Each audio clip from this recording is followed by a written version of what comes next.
How do you find off-market deals? This is so easy. One, guys, there's still wholesalers out there. These are guys that finds deals that off market, and they go out into the market and find deals. They're always marketing different. Number two, you can get with different brokers. There's a lot of brokers that have what they call pocket listings. They're not even sharing with you because listen, there's a lot of people that want to sell their product or their property, but they don't want it on the open market. So they give it to a broker to see what kind of feelers that they can get. Another place you can go is title companies and lawyers. I can keep going on and on and on, but that is enough. Bam. Boom. There, So Jose, why would you not move forward? Why would you move forward on this deal after we analyze it? What are the things that you're not sure about? Well, because the hotel is vacant, and so we use a star report for the local market. Yeah. And that's how we came up with the ADR and the occupancy and that. So our questions are, related around a property like this that is completely vacant. How do we bring it up from vacant to the normal occupancy rate? And what we wanted is your feedback on what all of this means. Okay. And that's why we wanted to analyze it with you. Yeah, so and I'm gonna answer a lot of questions in here because people have kind of those same things. Like, what is the capex cost, Daniel? That the capex is roughly $820. The hard costs are $700,000. Okay, so they believe it's going to cost $700,000 to renovate. And let's see, $700,000. That's one thing divided by 60 keys. So they believe you're going to do it for $11,600 a door. So renovating this for $11,600 a door, and you have a cap rate at a 9 cap. no, Mike, the rehab, they assume it's like 995,000. Hey there, I hope you're enjoying this video. If you want to learn more about real estate investing, check out my free live podcast I do every Thursday at 12 p.m. Eastern. All you have to do is text the word podcast to 206-803-8068. Hope to see you there. The rehab that they assume is 995,000. The purchase price is 1.1 million, and that's why we made the purchase price 2 million and the PIP to be 0.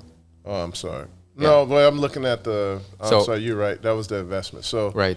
The renovation is 900,000. There we go. Divided by 60. That's 15,000 a door. So we got 15,000 a door for renovations. Now, your question is, how do you get this thing back up and running? Well, it's no different than anything else. You first get it renovated, and then you got to get out there and market and sell. All right. So, and when we sell hotels, you got to go get you a client base.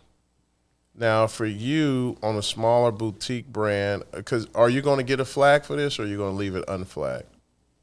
That's part of our question here. We've interviewed several flag brands, and so we wanted to ask you: do we use the flag? Well, that's one of our questions. Do we use the local economy rate figures, or do we use the flag numbers that the franchises are telling us is what's going on in their franchisees?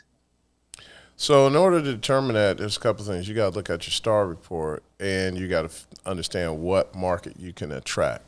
So number one, if they're doing $66, then you're looking at more of an economy brand by the airport.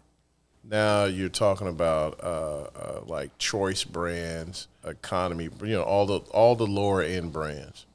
But if you want to put more money in it to attract more, then you may be able to push your tier level on the type of brand that you want to use. If you can't get this over $100 ADR, you're going to need to deal with some limited service lower end brand.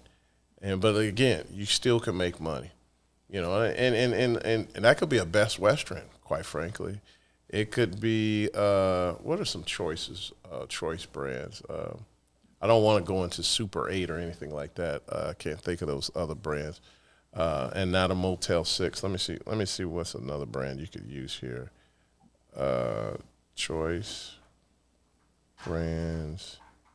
And then there's some lower end, high end IHG brands as well. But then if you go from economy to choice, your PIP also increases, right, Mike? Yes. Potentially, yeah. So that's like So that's the balancing you act. got that could be a Quality Inn, Mainstay, which is extended stay, Everhome, which is pretty big. If you could, you want a Woodspring. I would go for more of extended stay model. The only problem is, do these already have kitchens in it?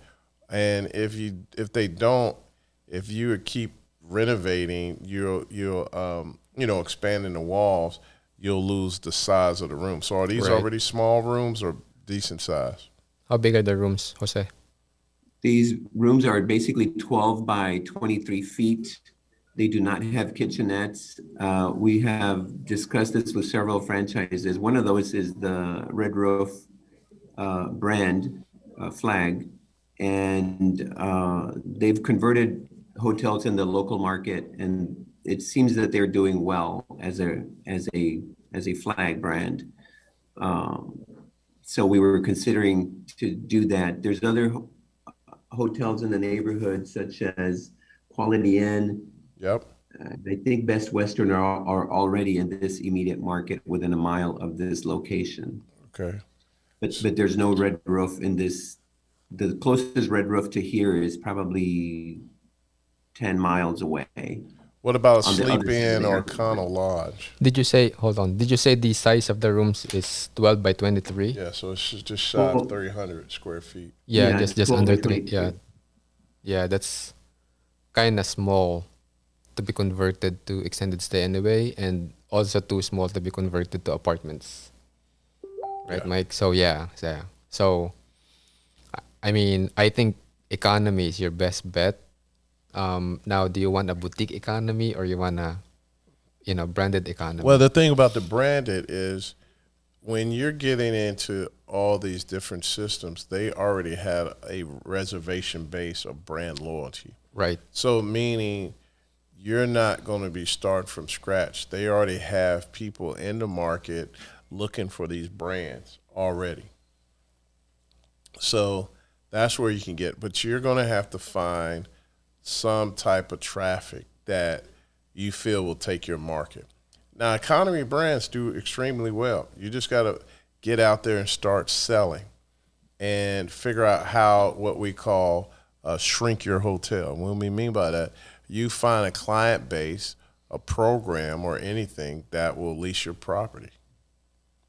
And that's what you do when you start before you even start. Well, during your renovations, and then you should be able to pick up another. If you just put it like this, if you picked up, because you're at 59% or 60, so that just means you need 40 rooms booked up to hit these numbers. Mm-hmm.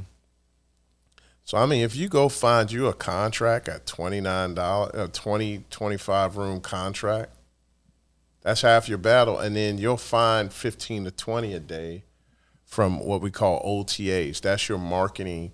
That's your online, Expedia, et cetera. Priceline. Yeah. All right. So the only thing that's holding you up is one. Now, I do say I think your cap rate is a little lower. So When it they probably get- was what, like 10%? Yeah, because the your end buyer is not going to buy necessarily on a cap rate. Okay, and even at 10%, you still got a profit. It's still a 2.4x, but 2.4. yeah. Because this is what happens. They typically buy at 3.5 to 4 times the gross revenue.